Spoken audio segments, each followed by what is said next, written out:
5 dream matches involving Jade Cargill. In this video, I'm going to list all 5 opponents, why I think they would be good matchups for not only Jade, but I also think they would be fun for the fan base. Now, I understand that Jade Cargill has been in WWE for almost a year, making her in-ring debut at the Women's Royal Rumble match. Now, she signed with WWE in late 2023 after a successful run in AEW, and since that time, I believe WWE has done a very good job with Jade Cargill in terms of they made her a babyface, they put her in tag team with a beloved figure in Bianca Belair, and they are 2-time women's tag team champions. Regardless of what Jade Cargill's status is on WWE television, I would say most people would agree that Jade Cargill has had a pretty solid first year in WWE. There was no major embarrassing moments. She was booked solidly, consistently, in a positive way, and not down people's throats. With that being said, let's get into the 5 names. So we are starting at number 5 with Bianca Belair. And I know some of you guys will roll your eyes, but it's Bianca Belair. It's a match in which they teased in the Women's Royal Rumble match. They had a stare down. Coming out of that match, heck, going into that match, both Bianca and Jade publicly talked about how they would love to get in the ring with each other and mix things up. Obviously, they are tag team partners, tag team champions, but I think we all can agree that they're going to mix it up eventually. They're going to build up to that match. Whether or not that's a WrestleMania 41 match or it happens down the road, I think we all would agree that they're on a collision course. Especially if you turn Jade heel against a lovable babyface in Bianca Belair. I think those styles, they really, really mesh. I think it would create an interesting dynamic. I think it would interesting storytelling ability, especially if Jade turns heel and turns on her partner. You could do it in various ways where they have it be just, they just split off and then eventually they meet up because they're going after the same championship or they're challenging for a championship in which one of them holds.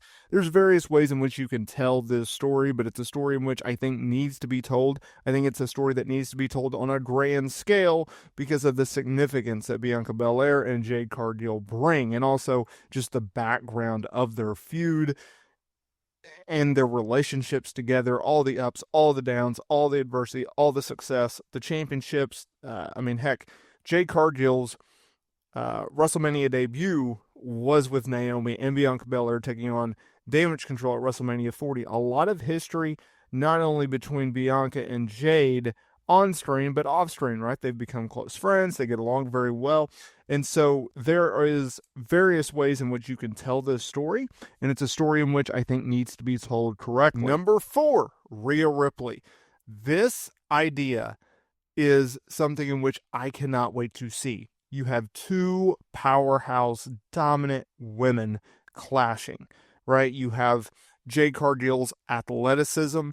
You have Rhea Ripley's pure power and destruction. I also think the dynamic of a babyface versus babyface match would be quite interesting because I think Rhea has more of an edgier type character than Jade, but if you put this on television, obviously, and you have those 2 characteristics clash, it's very, very interesting. And they both are extremely charismatic. And so the idea of them going in there and mixing it up, I absolutely love it. Rhea Ripley in 2024 has really cemented her legacy as one of WWE's top stars. And not only in the Raw Women's division with her feud with Liv Morgan, but I think just in general, right? 2023 was the year that put her on the map. 2024 was the year that cemented her as a top-tier star because she was able to show both babyface and heel tendencies. We haven't got to see that out of Jade just yet in time. Trust me, I think she's going to be just fine.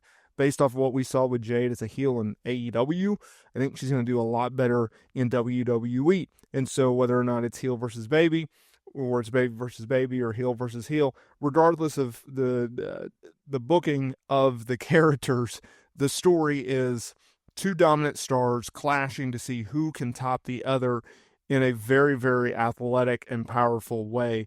Just the idea of this match is something in which I look forward to, And I think we're a lot closer to the match than people think.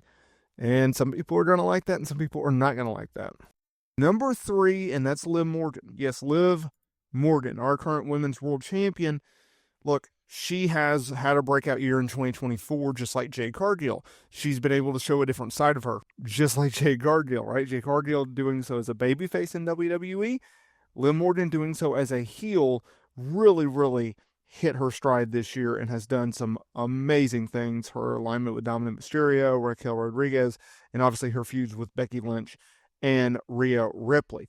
The dynamic of Jade Cargill tossing around Liv Morgan is very interesting to me. I think that's a good storytelling. Anytime you have a big star versus a little star, it's just a better dynamic, right? You can have the babyface sell. Most of the time, they're the smaller athlete.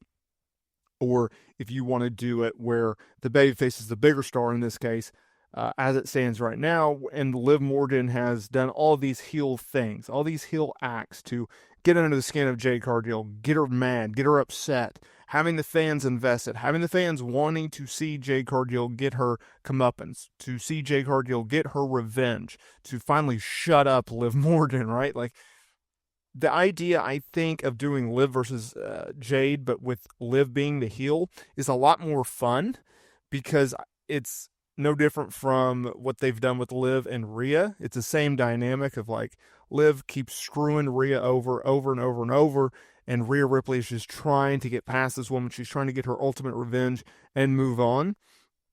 I think that is something to tap into. It's something to fun fantasy book. It's a fun idea to fantasy book. So Liv Morgan, Jade Cargill, absolutely sign me up on this because I think the dynamics are there, and no doubt, considering her success in 2024, the star power is there for Jade Cargill versus Liv Morgan. Number 2, it's a name that is returning soon, Becky Lynch. Depending on when you hear this video, she may or may not be back, but I think it's going to be Raw on Netflix debut January 6th. Look, Becky Lynch is hands down one of WWE's biggest stars. In my opinion, earlier this year, her feuds with Rhea Ripley and her feud with Liv Morgan has been able to transcend her into being the top tier star in which you can be in WWE and or pro wrestling, which is a megastar, where when you are on the marquee, you move tickets. When you're on television, you move numbers. When you have merch, it sells out, right?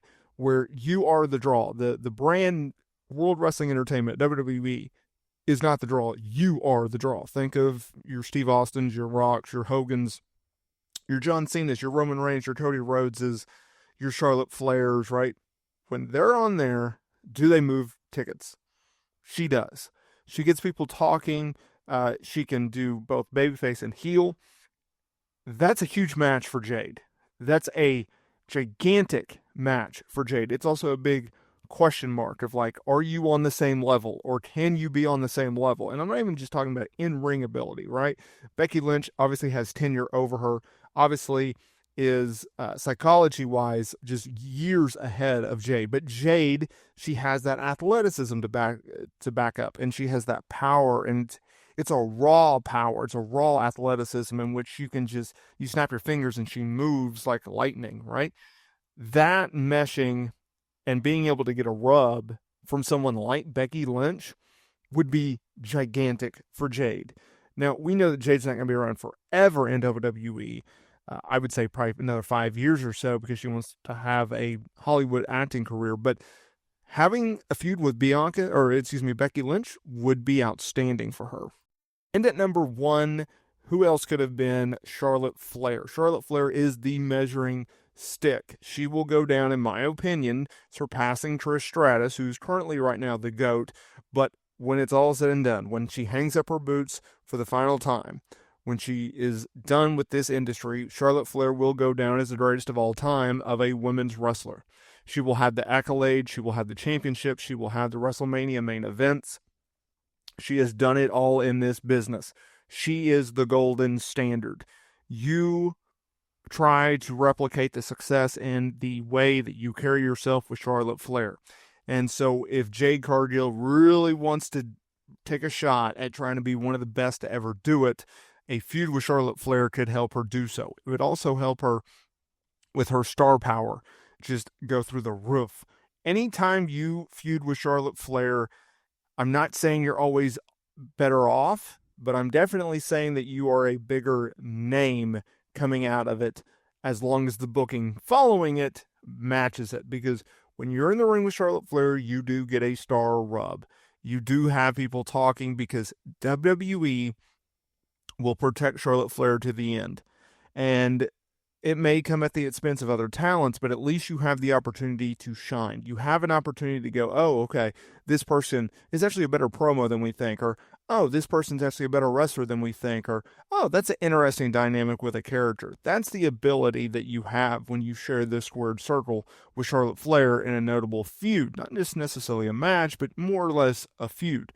Jade Cargill can show that, right? Because there's still a lot of doubters out there. There's still a lot of haters out there saying that she's one-dimensional, she can't cut a promo, or her character sucks, or she's not very good in the ring, yada, yada, yada. We all have heard this before. But being able to share the ring with Charlotte Flair could change that narrative.